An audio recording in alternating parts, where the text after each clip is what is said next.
এখন আমার সামনে পার্ট ড্রয়িং করা শেষ। এখন আপনাদেরকে কিভাবে কাটিং করতে হয় আমি দেখাবো। সুন্দর করে নিচে যে দাগটা আছে সেই দাগ সুন্দর বরাবর সুন্দর করে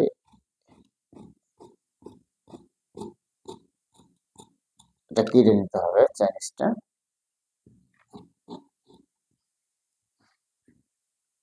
এই পয়েন্টে একটা সাকেন দিয়ে নিতে হবে।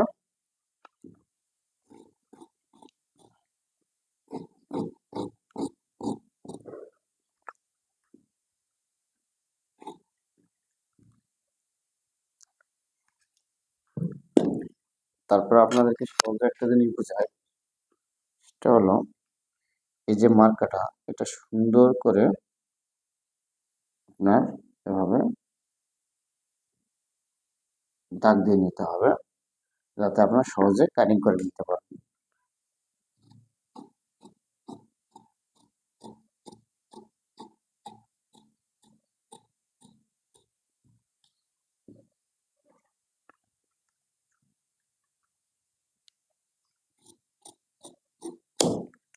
তারপর এটা হলো গলার কেওরি, গলার যে মাপ, এটার জন্য আমি সুন্দর করে এটা কেটে নিয়েছি। এখন এই দাগ বরাবর সুন্দর করে কেটে নিতে হবে।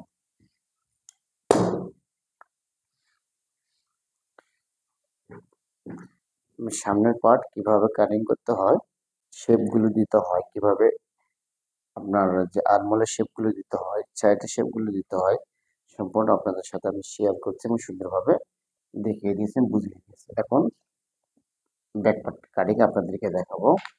এটা সামনের পার্ট কাটার পরে কাপড়টা এভাবে আছে, এটাকে সামনের দিকে উল্টে নিতে হবে। তারপরে এই কাপড়টাকে একটু সামনের দিকে ছোট করে নিতে হবে, কেন ব্যাক পার্টের কাপড়টা কম লাগে এই জন্য। আর এই দিক থেকে তীরের কাপড় বের হবে। এই যে সুন্দর করে সামনের পার্টটা ব্যাক পার্টের উপরে বসে নিতে হবে।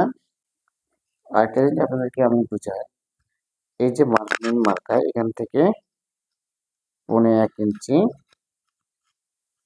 এখান থেকে 1.5 ইঞ্চি, এখান থেকে 1.5 ইঞ্চি।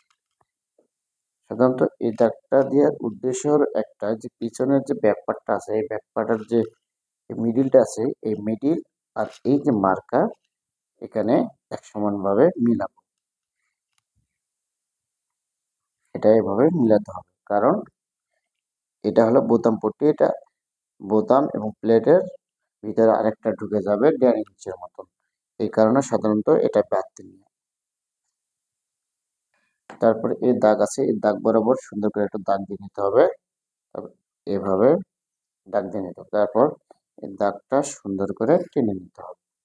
আপনার কাঁধ হলো 18, এখানে 18ই কেটে নিতে হবে, একটুও বেশি না। তারপর সুন্দর করে এটা কেটে নিতে হবে, এখানে একটা চাকান দিয়ে দিতে হবে, এটা মিডিল। তারপর সুন্দর করে এই শেপটা এভাবে কেটে নিতে হবে।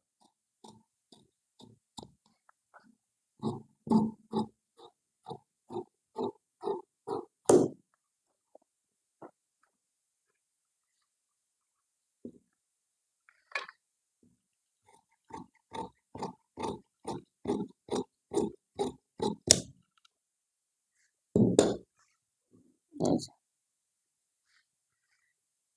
আমার সামনে পার্ট এবং ব্যাক পার্ট কিভাবে কাটিং করতে হয় সহজে আপনাদেরকে আমি দেখিয়েছি। এখন এখানে এই সামনের পার্ট থেকে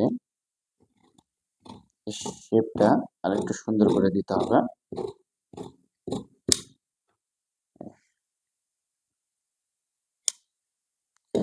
এই সামনের পার্ট থেকে ব্যাকটা 1/2 ইঞ্চি শর্ট থাকবে।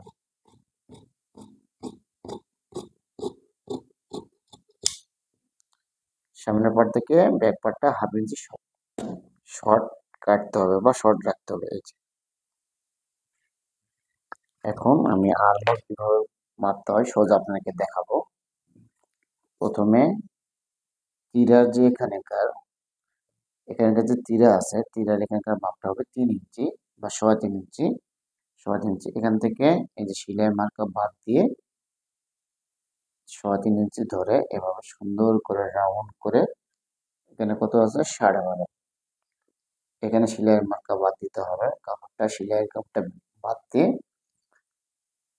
এই যে 12.5 এভাবে সুন্দর করে রাউন্ড করতে হবে। এখানে আছে 20.5 ইঞ্চি।